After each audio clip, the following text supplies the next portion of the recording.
ក្រោយពីព្រះបរមរាជារាមាធិបតីពញាអនដែលបានរំលោភលើភរិយាពញាថៃជាមេស្រុកព្រែកតាមៈរួចត្រូវព្រះរាមកែវព្រះភ្លើងនិងស្ម័គ្របពពួកវាយលុកសុគតទៅព្រះរាជវង្សានុវង្សព្រះរាជាគណៈសង្ឃព្រានបរោហិតនាម៉ឺនសពមុខមន្ត្រីពិសេសគឺព្រះទេវីក្សត្រីដែលជាព្រះរាជបុត្រីរបស់ព្រះច័ន្ទរាជាហើយត្រូវជាព្រះអាយកាគឺជីដូនក៏ថ្វាយរាជសម្បត្តិទៅពញាញោមជាព្រះរាជបុត្រពៅរបស់ព្រះមហិន្ទរាជាព្រះសិទ្ធាឲ្យសោយរាជស្នងនៅរាជធានីស្រីសន្ធរដដែលដោយមានព្រះនាមក្នុងរាជថាសម្ដេចព្រះកែវវាពញាញោមដល់ឆ្នាំ1601ព្រះអង្គបានលើករាជធានីពីស្រីសន្ធរមកតាំងនៅចតុមុខគឺភ្នំពេញវិញសម្ដេចព្រះកែវវាពញាញោមនេះក៏ដូចជាស្ដេចខ្មែរពីរបីអង្គដែលសោយរាជមុនព្រះអង្គដូច្នោះដែរគឺមិនសូវយកចិត្តទុកដាក់នឹងកិច្ចការប្រទេសជាតិឬសុខទុក្ខរបស់ប្រជារាស្ត្រព្រះអង្គឡើយបើតាមឯកសារព្រះរាជពង្សាវតារមហាបរោះខ្មែរថាព្រះអង្គពុំសូវយកព្រះទ័យទុកដាក់នឹងកិច្ចការផែនដីឡើយព្រះអង្គសពព្រះទ័យទៅនឹងបណ្ដាលឆ្កែគង់សេះដេញសัตว์ចាក់ជង់បង្កាត់តាក់គ្រួចតាក់ទទា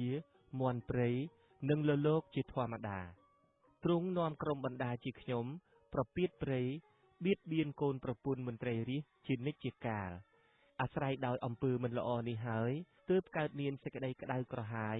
ក្នុងព្រះនគរជាខ្លាំងកើតមានចោរលួចចោរប្លន់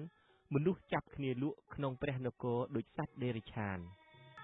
ដោយអត់សង្ឃឹមថានឹងស្វែងរកបាននៅព្រះរាជាដែលទ្រង់ប្រកបដោយទសពិធរាជធម៌គិតពីវាសនាប្រទេសជាតិនឹងយកព្រះទ័យទុកដាក់នឹងទុកសោករបស់ប្រជារាស្ត្រព្រះទេវីក្សត្រីដែលត្រូវជាព្រះមាតុច្ឆាម្ដាយមីងក៏ប្រជុំអស់នាម៉ឺនសពមុខមន្ត្រីព្រះរាជាគណៈសង្ឃធ្វើសារលិខិតទៅថ្វាយព្រះចៅសៀមគឺព្រះពុទ្ធចៅនរេនសូសូមឲ្យព្រះសូរ្យោពរជាក្មួយដែលព្រះចៅសៀមទ្រង់ចាប់យកទៅកាលសៀមវាយបែកក្រុងលង្វែកឆ្នាំ1593នោះឲ្យបានវិលត្រឡប់មកប្រទេសវិញដើម្បីសោយរាជសម្បត្តិក្នុងព្រះនគរនិងអាលឲ្យសមណៈជីព្រាហ្មណ៍នាម៉ឺនសពមុខមន្ត្រីនិងរាស្ត្រប្រជាបានសុខសាន្តតរៀងទៅព្រះនរេនសូព្រះចៅសៀមក៏ទ្រង់យល់ព្រមអនុញ្ញាតឲ្យព្រះស្រីសុរិយោពរត្រឡប់មកប្រទេសកម្ពុជាវិញតាមការស្នើសុំប៉ុន្តែទ្រង់បង្ខាំងទុកព្រះរាជបុត្រច្បងរបស់ព្រះអង្គនាមជ័យជាតិថាឲ្យគង់នៅស្រុកសៀមនោះតទៅទៀតសិនដោយមានការឧបត្ថម្ភគាំទ្រពីទ័ពព្រះចៅនរេនសូស្ដេចសៀមផងព្រះស្រីសុរិយោពរទ្រង់យាងមកដល់ស្រុកខ្មែរក្នុងឆ្នាំ1601ឯឯកសារខ្លះថាឆ្នាំ1603នៃគ្រិស្តសករាជចំណែកព្រះចៅវាពញាញោមដែលត្រូវដកចេញពីរាជបល្ល័ង្កមានការកើតទុក្ខមិនសុខចិត្តក៏នាំពួកមន្ត្រីឡែឡរបស់ខ្លួនទៅបំបះបពពួកបានមួយចំនួន